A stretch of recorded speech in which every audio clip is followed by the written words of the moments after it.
Namaskar, I am Manoj Kumar. Welcome to in the program Press Meet. In this program, we cover press conference, media interaction, and a speech of the chief guest at the program. So, without spending so much time, let's go to the video. Front line doctors जैसे front line soldiers होते हैं ना, हमारे front line doctors हैं। जब मरीज आता है इमरजेंसी में, हमारे जो सीनियर रेजिडेंट्स हैं वही होते हैं जो सबसे पहले मरीज को देखते हैं। तो पेशेंट का पहला 6-7 घंटे बहुत ज़रूरी होता है कि फटाफट सही डायग्नोसिस बन के सही इलाज शुरू हो। तो हम ये चाहते हैं कि जो फ्रंट लाइन डॉक्टर्स हैं उनको एक्यूप करें with knowledge and skills. So knowledge in the हमारे माध्यम रहती है लेक्चर्स और केस सिनेरियोज के बेसिस पे उनको ट्रेनिंग करना, पैनल डिस्कशन, ये सारी चीज़ें होती है 15 और 16 तक। स्किल्स के लिए डॉक्टर जयंता जैसे हैंड्स ऑन का करेंगे, डॉक्टर सिन्हा उसके चेयरमैन हैं हैंड्स ऑन कमेटी के, तो वो उनको सिखाएंगे स्किल्स, कैसे एंडोस्कोपी में वहाँ ब्लीडिंग हो रही है कैसे उसको बंद करें, रास्ता बंद है उसको रास्ता कैसे खोलें, कैसे हम स्टेंट डालें और वो स्टेंट को कैसे सही तरीके से पोजीशन करें, वो स्टेंट कहीं वहाँ से स्लिप हो जाएगा उसका क्या करें। ये सारी चीज़ें स्किल बेस्ड है, वो सिखाएंगे। तो दोनों चीज़ें सिखाना जरूरी है, नॉलेज एंड स्किल्स। तो ये वाला फोकस है कि फ्रंट लाइन डॉक्टर्स को नॉलेज और स्किल्स सिखाएं। ये पीजीआई कंडक्ट करती है with sponsorship and academic support from several sources. And इसमें गवर्नमेंट का कोई डायरेक्ट फंडिंग है नहीं इस चीज़ में। इसमें हम स्टूडेंट्स को बाकी इंस्टीट्यूशंस के head of the departments nominate करते हैं, फिर हम उनको यहाँ आने जाने का फैसिलिटेट करते हैं। स्टूडेंट्स अपना रजिस्टर करते हैं इस मीटिंग के लिए, फिर उनको 2.5 days ऑफ एकेडमिक प्रोग्राम हम ऑर्गेनाइज करते हैं। Knowledge based as well as skill based techniques, ताकि फ्रंट लाइन डॉक्टर्स पेशेंट जब इमरजेंसी में आते हैं उनकी एकदम वो इलाज डायग्नोसिस करके इलाज शुरू कर सकते हैं। तो इमरजेंसी में जब मरीज आता है उसका जितना जल्दी डायग्नोसिस होके इलाज शुरू हो सकता है उतना उसकी जान बचने की संभावना है। तो हम ये चाहते हैं कि जो डॉक्टर सबसे पहले उसको इमरजेंसी में देखेगा उसको सारी नॉलेज रहे। उसके लिए हमने मोबाइल ऐप भी बनाई हुई है ताकि वो फटाफट उसमें देख के मरीज की इलाज शुरू करवा दें। फिर वो हमें कॉन्टैक्ट करते हैं कंसल्टेंट्स, क्योंकि सारे पेशेंट्स को कंसल्टेंट के अंदर ही देखा जाता है, लेकिन जो डॉक्टर वहीं देखा उसने साथ साथ इलाज शुरू किया, फिर कंसल्टेंट को इन्फॉर्म किया कि ऐसा पेशेंट आया है क्या करना है, तो सही इलाज शुरू हो गया तो कंसल्टेंट उस पर हाँ हो जाता है, नहीं है तो फिर उसके आगे वो और बता पाते हैं कि और क्या करना है। तो मरीज जब इमरजेंसी में आता है, जैसे डॉक्टर सिन्हा ने बताया, दिन के करीबन 40-50 मरीज आते हैं इमरजेंसी में, इंक्लूडिंग पीपल जो अस्पताल में है, जैसे सर्जरी में भर्ती है, उनको खून की उल्टी होगी, फिर हम ही जाते हैं उसको देखने के लिए। कोई और बीमारी, नेफ्रोलॉजी में कोई पेशेंट है उसको कोई पेट की तकलीफ हो गई, हम ही जाते हैं देखने के लिए। तो ऐसे 40-50 मरीज होते हैं जो हमारे एक सीनियर रेजिडेंट इस चीज़ के लिए डेडिकेटेड होता है और एक कंसल्टेंट डेडिकेटेड होता है। उनको देखते हैं, उनको उनकी इलाज प्लान करते हैं। उसमें से करीबन 15-20 लोगों को एंडोस्कोपी के लिए बुलाना पड़ता है, तो उनको हाथों हाथ उसी दिन हम एंडोस्कोपी करते हैं। ऐसा नहीं कि उनको डेट दिया जाता है, तो उसी दिन उनकी एंडोस्कोपी होती है ताकि उनका जल्दी से जल्दी जांच इलाज शुरू हो जाए। करीबन 5-6 लोग जरूर होते हैं जिनको खून की उल्टी हुई होती है, तो उनका दूरबीन करके जो नसें खुले हुए होते हैं उसमें बैंड लगाना या इंजेक्शन लगाना, वो करके ताकि ब्लीडिंग रुक जाए अंदर से। तो ये वाली सारी प्रक्रिया चलती है। किसी की पित्त के रास्ते में पत्थर फंसा हुआ होता है, उस दूरबीन करके उसको पत्थर को निकाल के अंदर रली डाल के रखते हैं ताकि पीलिया कम हो जाए और इन्फेक्शन का कंट्रोल हो जाए। कोई पेशेंट होते हैं जिनकी आंत में रुकावट हो जाती है, फिर उनका हम इलाज करते हैं, वो मेडिकली इलाज नहीं हो पाएगा तो सर्जन्स को बुला के उनके साथ पेशेंट का फिर उनके पास देते हैं ऑपरेशन के लिए। तो इसमें हमें बड़ा क्लोज कोऑर्डिनेशन करना पड़ता है। एक तरफ सर्जन, एक तरफ रेडियोलॉजिस्ट, एक तरफ हम एंडोस्कोपी करें, एक तरफ इमरजेंसी में मरीज को देखें। तो ये कोऑर्डिनेशन काफ़ी करके मरीज की फटाफट इलाज करने की कोशिश करते हैं। हमारा जो अभी ऐप है वो करीबन 10,000 लोग इस्तेमाल कर रहे हैं। इस साल हम एक नया वर्जन उसका निकाल रहे हैं, अपडेटेड वर्जन, ताकि इसमें जो रिसेंट गाइडलाइंस आ गए हैं वो सारी अपडेट हो जाए। तो पूरे विश्व में जो भी रिसर्च हो रही है, जैसे डॉक्टर जी ने बताया, जो भी एविडेंस है उस नॉलेज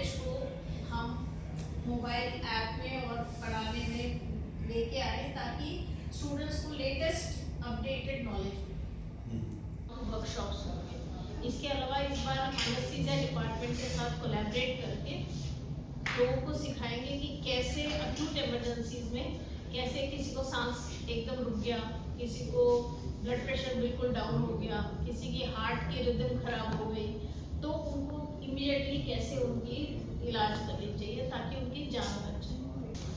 लास्ट ईयर से इस ईयर के डिफरेंसेस में हमारा नंबर ऑफ स्टूडेंट्स बढ़ गए। ये प्रोग्राम इतना मशहूर हो गया है कि सारे जगह से स्टूडेंट्स आ रहे हैं, 250 स्टूडेंट आ रहे हैं। पिछली बार 150-200 आ रहे थे, अभी हमारे 250 स्टूडेंट्स। दूसरी बात है कि इस बार हम एनेस्थीसिया के साथ हम कोलैबोरेट करके अक्यूट इमरजेंसीज एनेस्थीसिया के तरीके से, जैसे पेशेंट को बिल्कुल खून की उल्टी हो गई, हीमोग्लोबिन 3-4 हो गया, पेशेंट का ब्लड प्रेशर डाउन है, उसकी कैसे इलाज करनी चाहिए। किसी का सांस रुक गया, उसको कैसे हम ट्यूब डाल के कैसे उनकी इलाज कर सकते हैं। किसी को हमें फटाफट खून चढ़ाना है तो उसके क्या क्या माध्यम है उस चीज़ के लिए। हम एंडोस्कोपी करते करते किसी पेशेंट को कोई प्रॉब्लम हुआ तो उसको कैसे हमें मैनेज करना है। तो ये सारी चीज़ें इस बार एनेस्थीसिया के डमी मैनिक्विन्स भी आएंगे, उस पर हम उनको सिखाएंगे कैसे इन चीज़ों का इलाज करना है। तीसरी बात है कि हम अल्ट्रासाउंड मशीन वहाँ रखेंगे और उसके ज़रिए स्टूडेंट्स को सिखाएंगे कि कैसे बेड साइड पे अल्ट्रासाउंड करके उनको पता चले कितना फ्लूइड देना है पेशेंट को, सांस की क्या प्रॉब्लम आ रही है, हार्ट की कोई प्रॉब्लम है कि नहीं है, हमें बड़े बड़े नसों में सुई डालना पड़ता है, वो अल्ट्रासाउंड के गाइडेंस से वो सिखाएंगे उनको वहीं के वहीं। हमारे पास नेशन वाइड फैकल्टी है, जो एमिनेंट फैकल्टी है, वो आएंगे पूरे देश से, 70 फैकल्टी आएंगे। इसके अलावा हमारे डिपार्टमेंट के सारे फैकल्टी भी रहेंगे शामिल इनको ट्रेन करने के लिए। और हैंड्स ऑन के लिए हमारे स्टूडेंट्स जो हमारे पास ऑलरेडी ट्रेन कर चुके हैं, वो भी अलुमनाई आएंगे, वो भी ट्रेनिंग करने में मदद करेंगे, ताकि जो हमें पता है हम आगे नेक्स्ट जनरेशन को सिखाते जाएं ताकि पेशेंट का फायदा हो। बहुत अच्छा रहा है क्योंकि जब हम स्टूडेंट को सिखाते हैं वो नेक्स्ट सेट ऑफ स्टूडेंट्स को भेज देते हैं, वो कहते हैं वो जाओ वहाँ पर चंडीगढ़ में, वहाँ इसमें आप लोग पार्टिसिपेट करो, काम भी अच्छा है। तो इसीलिए बाय वर्ड ऑफ माउथ सारे लोग आने लगते हैं। और इसमें डॉक्टर विशाल शर्मा हमारे ऑर्गेनाइजिंग सेक्रेटरी रहे हैं और डॉक्टर जीवील हमारे जॉइंट ऑर्गेनाइजिंग सेक्रेटरी हैं, डॉक्टर के प्रसाद हमारे ट्रेजरर हैं। तो सारे लोगों का सहायता रहता है, सारे लोगों का सहयोग रहता है, उसी तरीके से हम ऐसे प्रोग्राम को हम ले आ सकते हैं। GI emergencies like for example if there is a bleeding from the intestine or from the stomach that is being covered, there could be multiple causes, some of which you would be aware of, like ulcer disease, which can happen with the intake of a lot of painkillers or infection by Helicobacter pylori, which is one organism. Then the other is variceal bleeding, when there is a dilatation of some vessels in our esophagus, which is a result of damage to the liver, typically because of either excess alcohol intake, which was mentioned by Madam, and also sometimes viral hepatitis. So these are some emergencies. Apart from that, we are also covering acute pancreatitis. Pancreas is an organ which, apart from secreting insulin, is also involved in digestion. Once it is involved by an inflammatory process, it can lead to a serious illness which is known as acute pancreatitis. And if it is a severe disease, then almost 20 to 30% of people who get this disease can actually die. The important thing is that this is actually a preventable disease, as most of the causes are most of the cases are either because of alcohol intake or because of stone disease, gallstone disease. So this is a preventable problem, but once it happens, then it is a very costly disease and runs a long course, sometimes months to almost a year, and multiple procedures, antibiotics. So it's a very costly disease and a difficult disease to treat.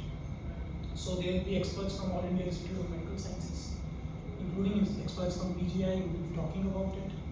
Then we are also going to talk about cholangitis. Now we know that there is a bile duct in our body which helps in ensuring that the bile reaches the intestine from the liver. Now, once it becomes obstructed, typically because of either stones or cancer, then it can result in jaundice, fever, and this can be life-threatening.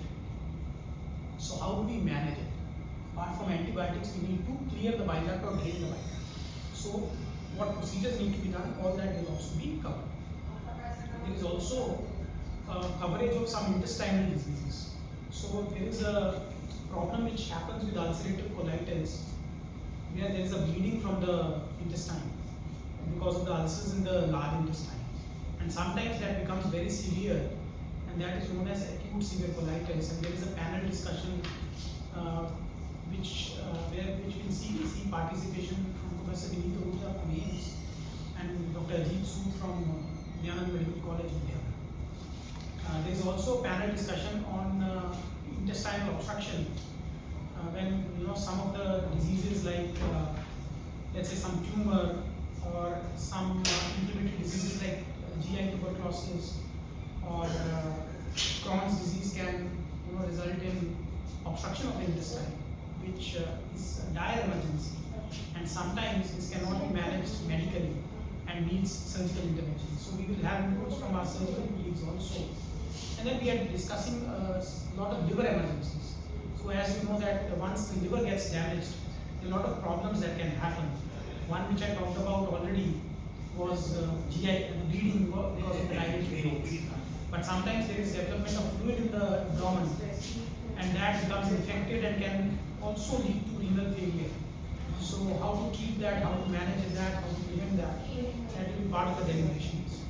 And sometimes the products which are to be removed by our liver, and now because the liver is not functioning, they can go to our brain, and there can be a change in the sensorium, which is known as hepatic encephalopathy, and there is a discussion also on that topic.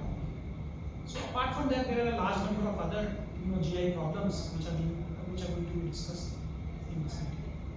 पूरे देश भर से आते हैं, तो इनको इंसानों पे तो डायरेक्टली नहीं दे सकते ना, इनको तो पहले ट्रेनिंग देना है। तो ट्रेनिंग के लिए वेरियस कई किस्म के ट्रेनिंग मॉडल्स होते हैं, तो वो मॉडल्स का हम यहाँ पे इंतजाम करके बनाते हैं ताकि बच्चे आके देखें कि मान के चलिए कहीं से खून आ रहा है, तो खून को जो अल्सर है या ब्लीडिंग वेसल है उसको क्लिप कैसे लगाना होता है, उसको इंजेक्शन कैसे देना होता है। क्लिप भी कई किस्म के होते हैं, बड़े क्लिप्स होता है जो बड़े अल्सर को बंद करने के लिए यूज़ किया जाता है, उसका तकनीक और टेक्निकल एस्पेक्ट अलग होती है।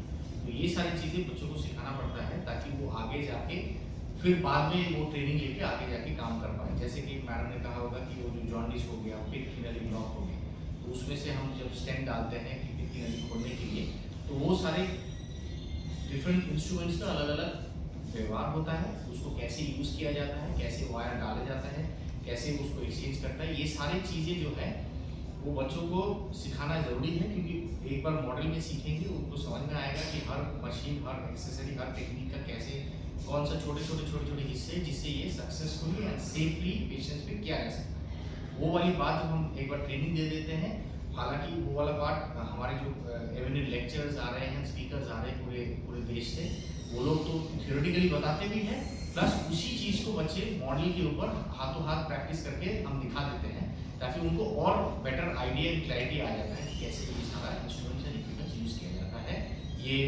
इमरजेंसी सिचुएशन को हैंडल करने में।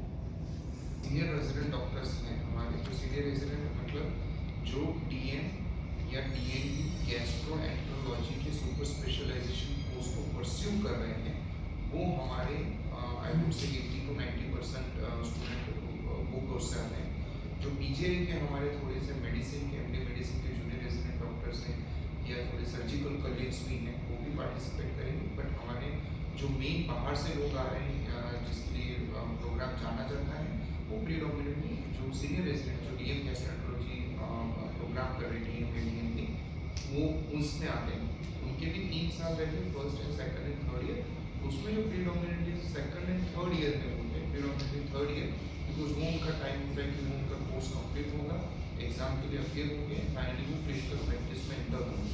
तो ये उनके लिए बहुत ही सही टाइम होता है कि अपने पूरे नॉलेज को ब्रशअप करें। जो भी एमिनेंट फैकल्टीज़ हैं नेशनल और इंटरनेशनल लेवल की, वो उनको सिखा रहे हैं प्लस जो हैंड्स ऑन मॉडल भी जैसे डॉक्टर जयंता ने बताया कि वो state of the art hands on model भी उनको मिलता है कि जहाँ पे वो अपनी टेक्निकल स्किल्स को भी एनहांस कर सकें, तो वो हमारे प्रीडोमिनेटली होगा। इसमें हम हर एक चीज़ को कवर करेंगे, एविडेंस जो पुराना है और जो लेटेस्ट टेक्नोलॉजी से हर चीज़ को होगी, जितनी भी इमरजेंसी रिलेटेड बीमारी है, चाहे वो ब्लीडिंग हो, चाहे वो इलिया की वजह से बुखार आ रहा हो, चाहे आपका रास्ता बंद हो चुका हो, चाहे आपका लीवर का प्रॉब्लम हो, उसमें जो भी लेटेस्ट एडवांटेज है, जो भी लेटेस्ट टेक्नोलॉजीज आई हुई हैं इंडिया में अक्रॉस द ग्लोब, उसका डिस्कशन होगा। बिकॉज जितनी भी हमारी फैकल्टी है all are internationally renowned faculties in their respective areas.